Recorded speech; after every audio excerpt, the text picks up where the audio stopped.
For some people, that horrific fear could merely be running out of coffee, but for others it might be something considerably more macabre. Spiders, the dark, clowns, waking up inside an ever-shrinking box, or to the sound of white noise coming from a radio that doesn't have any batteries inside. Yes, phobias come in all shapes and sizes, and while their scientific names might sound like injecting the cool into Coulrophobia, it doesn't make them any easier to deal with. And of course, this is something that game developers just love to play with. Feeling suitably anxious? Good. Here are the 9 worst games for people with phobias. Let's head to Left 4 Dead 2's Dark Carnival section and get the big one out of the way first, shall we? Whether you watched Stephen King's It at far too young an age, or just have an aversion to white face paint and red noses, Coulrophobia is exceptionally understandable. Clowns are scary, so it makes sense then that amidst the abandoned theme park rides of Left 4 Dead 2, infected versions lurk to put the laughter into slaughter. Helpfully though, you can hear them coming thanks to their squeaky shoes. Yes, they might be a horrifying sight that'll send coulrophobes cowering under their PC desks, but these clowns do have one hilarious bonus feature. Shoving them will honk their hideous red nose. Or you could always just behead one with an electric guitar. Take that, childhood nightmares.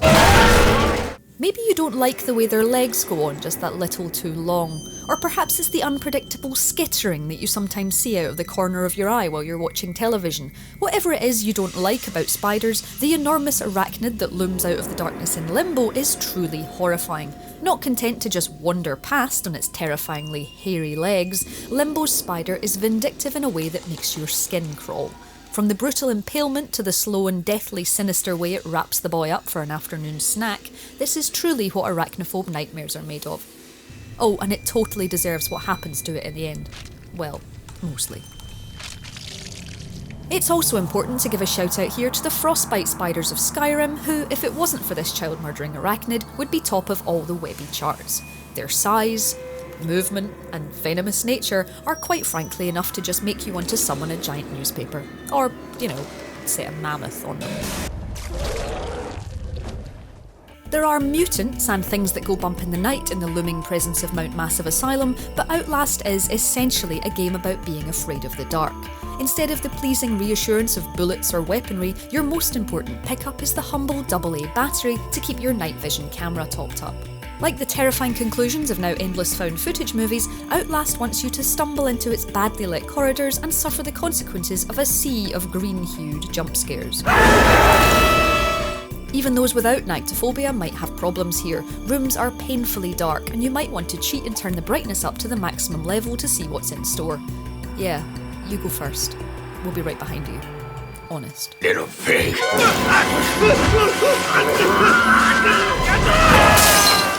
If one thing's clear, it's that the Mirror's Edge series was not made for people who feel sick at the thought of those glass floors at the top of global tourist attractions. One of the few non-horror games on this list, Faith's adventures really aren't for people with one of the world's most common phobias. With little more than a pair of trainers that look like they don't offer nearly enough grip, Faith hurtles exhilaratingly across the rooftops of a glittering city. Mirror's Edge makes Assassin's Creed's hooded heroes look like lumbering oafs as Faith leaps effortlessly across the deadly chasms between buildings. It's especially effective given that you have such a clear view of her body going through the motions, and it's all in first person. There's nothing to distance you from the very real fact that you could fall off the edge of a building at any time. Just don't look down. This is nasty. There's no getting around it. Dead Space 2's Noontech diagnostic machine can only work by inserting a needle into its subject's eye for data extraction, and you thought you had an issue with the kind of syringes that give you the flu vaccination. Frankly unplayable for those with trypanophobia, a full playable section involves subjecting Isaac to the machine and trying not to drive the needle directly into his brain and mincing his face. Yes, it's all as incredibly unpleasant as it sounds as you juggle positioning and Isaac's understandably racing heart rate. If you're looking for more reasons Dead Space makes you uncomfortable, it's also interesting to note that it also ticks off astrophobia, the fear of space, alienophobia, the fear of extraterrestrials, and, oh no, I need to shoot the legs off a phobia. Fine, I might have made the last one up. Isaac, get the hell out of there! Ah, snakes again! Why did it have to be snakes? Exactly, Bayek. Like Indiana Jones before, well, technically after him, Ubisoft's latest assassin encounters plenty of hissing cobras as he explores the hidden tombs beneath ancient Egypt. And while they cause plenty of jump scares, it's not just one size of snake that Bayek has to contend with. If you're afraid of the standard slitherers, then it's best not to look at the enormous python he has to battle to the death, armed only with arrows and luck. This huge toothy reptile wraps itself around pillars, spits gallons of insect-filled poison, and slams itself down on Bayek in a frankly alarming manner. And why does it do it? Just for the snake of it, of course. I'll see myself out. When there's no space, everyone can hear you scream. Claustrophobia is a very real and common fear, and one that blooper teams, aptly named Layers of Fear, repeatedly takes advantage of. While there are plenty of jumps at work here amidst the terrifying paintings, it's the way that this haunted house behaves that will scare you the most. Walls shrink in, rooms elongate, and corridors appear from nowhere. You are in a constant state of confusion as the disturbing home of a twisted artist moves around you like a haunted Rubik's Cube. And what comes a close second to this perfect scary tale?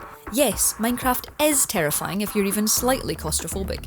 Head down too far underground without obsessing over stairs, and you'll quickly become confined in a tomb of sand or dirt, gazing up helplessly to where the daylight should be. Even worse is when you realise you've found water and your previously safe cavern quickly becomes a watery grave. Finally, a game that reflects the true heroism of people who deliver pizza. It also happens to be one that proves every fear you've ever had of dolls. Emily Wants to Play follows an unfortunate purveyor of hot cheese and dough as he heads to his last job of the night. While common sense would send the rest of us screaming in the other direction and relinquish the tip, he heads inside and discovers that Emily really does want to play, and so do her terrifying toys. Sure, it's basic to look at, but Kiki, Chester, Mr. Tatters and Emily herself are intimidating foes as you tentatively explore every room of the house. Just like Jigsaw, each doll wants to play a very specific game. Porcelain horror Kiki is the first of the toys to appear, and she plays a version of Peekaboo from hell.